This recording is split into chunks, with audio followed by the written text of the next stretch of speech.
When dear old Mrs. Hay went back to town after staying with the Burnells, she sent the children a doll's house. It was so big that the carter and Pat carried it into the courtyard, and there it stayed, propped up on 2 wooden boxes beside the feed-room door. No harm could come to it. It was summer, and perhaps the smell of paint would have gone off by the time it had to be taken in. For, really, the smell of paint coming from that doll's house, sweet old Mrs. Hay, of course, sweet and generous, but the smell of paint was quite enough to make anyone seriously ill, in Aunt Beryl's opinion, even before the sacking was taken off. And, when it was, there stood the doll's house, a dark, oily spinach green, picked out with bright yellow. Its 2 solid little chimneys, glued on the roof, were painted red and white, and the door gleaming with yellow varnish was like a little slab of toffee. 4 windows, real windows, were divided into panes by a broad streak of green. There was actually a tiny porch too, painted yellow with big lumps of congealed paint hanging along the edge. But it was perfect little house. Who could possibly mind the smell? It was part of joy, part of newness. "Open it quickly, someone!" The hook at the side was stuck fast. Pat tried to pry it open with a penknife, and the whole house front swung back. And there you were, gazing at one and at the same moment into the drawing room and the dining room, the kitchen and the 2 bedrooms. That is the way for a house to open. Why don't all houses open like that? How much more exciting than peering through the slit of a door into a little mean hall with a hat stand and 2 umbrellas. That is, isn't it, what you long to know about a house when you put your hand on the knocker? Perhaps it is the way God opens houses at the dead of night when he is taking a quiet turn with an angel. Oh! The Burnell children sounded as though they were in despair. It was too marvellous. It was too much for them. They had never seen anything like it in their lives. All the rooms were papered. There were pictures on all the walls, painted on the paper, with gold frames to complete. Red carpet covered all the floors except the kitchen. Red plush chairs were in the drawing room, green in the dining room. Tables, beds, with real bedclothes. A cradle, a stove, a dresser with tiny plates and 1 big jug. But what Kezia liked more than anything, what she liked frightfully, was the lamp. It stood in the middle of the dining room table, an exquisite little amber lamp with a white globe. It was even filled, all ready for lighting, though, of course, you couldn't light it.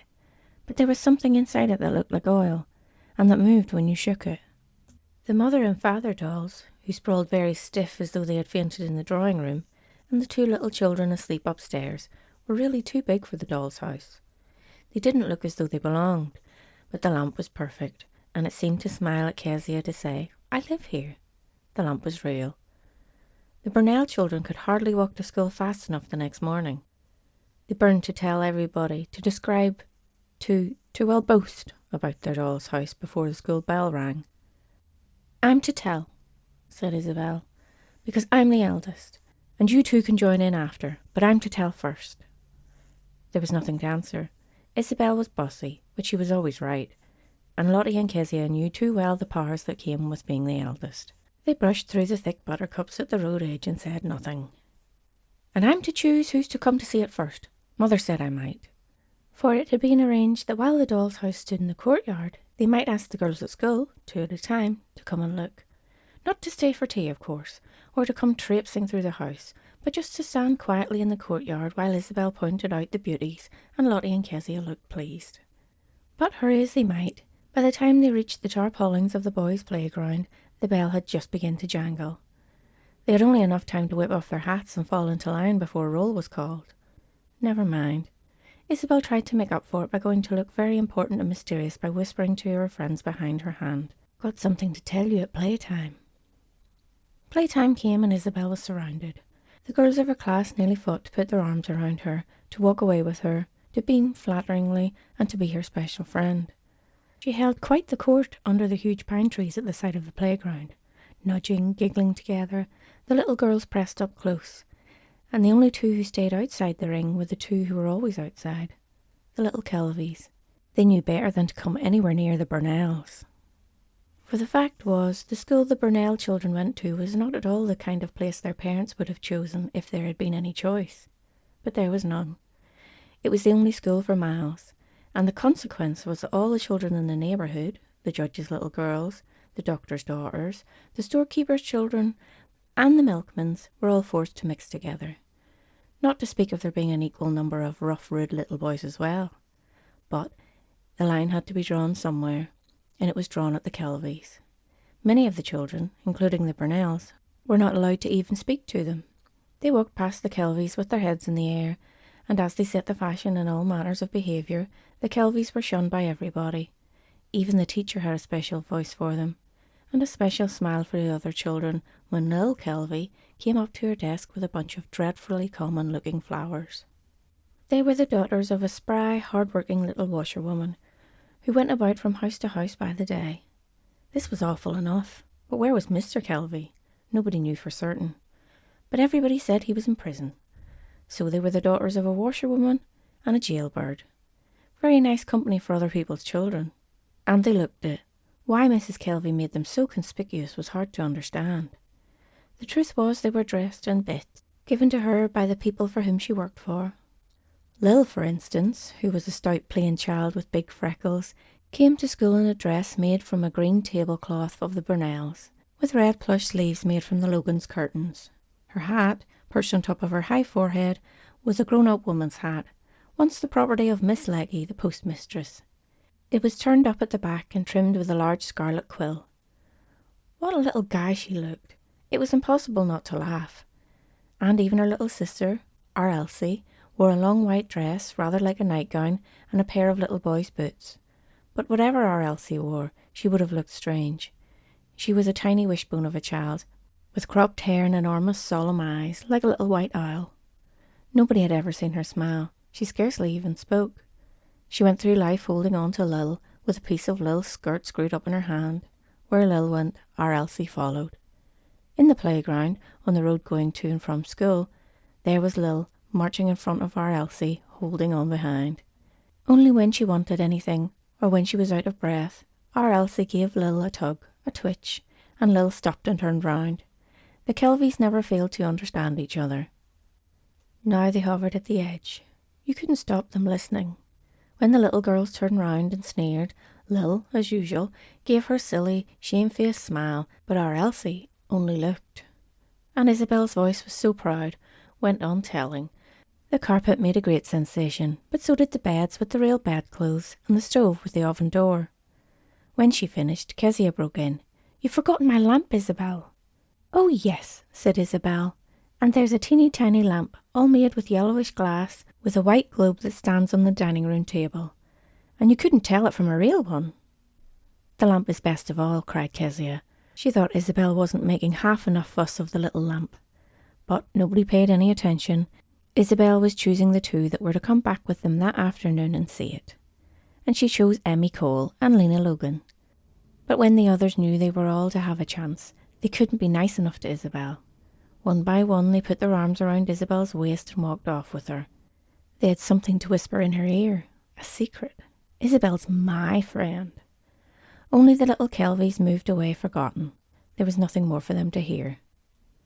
Days passed, and as more children saw the doll's house, the fame of it spread. It had become the one subject, all the rage. The one question was, "Have you seen the Burnells' dollhouse? Oh, ain't it lovely? Haven't you seen it? Oh, I say." Even the break hour was given up to talking about it. The little girls sat under the pines eating their thick mutton sandwiches and their big slabs of Johnny cake spread with butter, while always, as near as they could get, sat the Kelvies. Our Elsie holding on to Lil, listening too, while they chewed their jam sandwiches out of newspaper soaked with large red blobs. "Mother," said Kezia, "can't I ask the Kelvies just once?" "Certainly not, Kezia." "But why not?" "Run away, Kezia. You know quite well why not." At last everybody had seen it except them. On that day the subject rather flagged. It was break time. The children stood together under the pine trees, and suddenly, as they looked at the Kelvies eating out of their paper, always by themselves, always listening, they wanted to be horrid to them. Emmy Cole started to whisper, "Lil Kelvie's going to be a servant when she grows up." "Oh, how awful," said Isabel Burnell, and she made eyes at Emmy. Emmy swallowed in a very meaning way, and nodded to Isabel as she'd seen her mother do on those occasions. It's true, it's true, it's true, she said. Then Lena Logan's little eyes snapped. Shall I ask her? She whispered. Bet you don't, said Jessie May. Oh, I'm not frightened, said Lena. Suddenly she gave a little squeal and danced in front of the other girls. Watch me, watch me, watch me now, said Lena, and sliding, gliding, dragging one foot, giggling behind her hand, Lena went over to the Kelvies. Lil looked up from her dinner. She wrapped the rest of it away quickly. Our Elsie stopped chewing. What was coming now? Is it true you're going to be a servant when you grow up, Lil Kelvie? Shrilled Lena. Dead silence. But instead of answering, Lil only gave her a silly, shamefaced smile. She didn't seem to mind the question at all. What a sell for Lena! The girls began to titter. Lena couldn't stand that. She put her hands on her hips. She shot forward.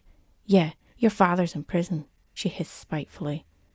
This was such a marvellous thing to have said that the little girls rushed away in a group together, deeply, deeply excited, wild with joy. Someone found a long rope, and they began skipping. And never did they skip so high, run in, run out so fast, or do such daring things as on that morning. In the afternoon, Pat called for the Burnell children with the buggy, and they drove home. There were visitors. Isabel and Lottie, who liked visitors, went upstairs to change their pinafores, but Kezia thieved out at the back. Nobody was about. She began to swing on one of the big white gates of the courtyard. Presently, looking along the road, she saw two little dots. They grew bigger. They were coming towards her. Now she could see that one was in front and one close behind. Now she could see that they were the Kelvies. Kezia stopped swinging. She slipped off the gate as if she went to run away. Then she hesitated. The Kelvies came nearer, and beside them walked their shadows, very long, stretching right along the road with their heads in buttercups. Kezia clambered back onto the gate. She had made her mind up. She swung out. Hello, she said to the passing Kelvies. They were so astounded that they stopped. Lil gave her a silly smile. Our Elsie stared.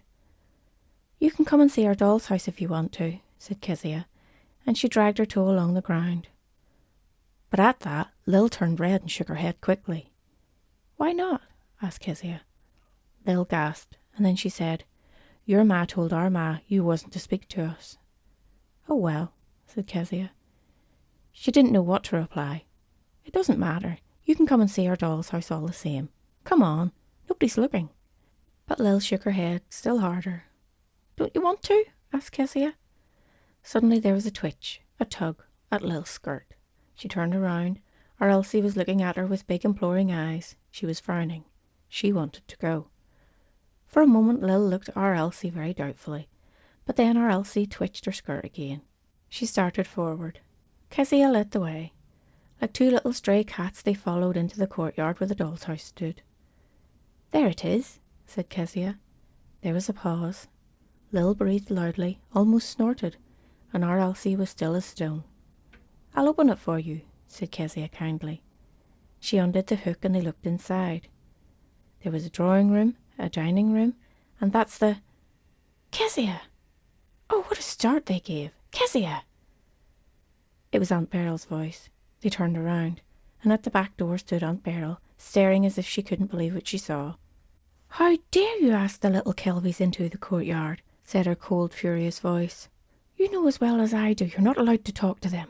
Run away, children, run away at once. Don't come back here again, said Aunt Beryl, and she stepped into the yard and shooed them out as if they were chickens. Off you go immediately, she called, cold and proud.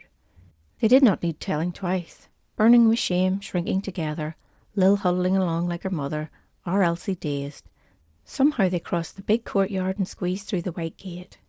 Wicked, disobedient little girl, said Aunt Beryl bitterly to Kezia, and she slammed the doll's house to. The afternoon had been awful. A letter had come from Willie Brent, a terrifying, threatening letter, saying if she did not meet him that evening at Pullman's Bush, he'd come to her front door and ask her the reason why. But, now that she had frightened those little rats, the Kelvies, and given Kezia a good scolding, her heart felt lighter. That ghastly pressure was gone, and she went back into the house humming.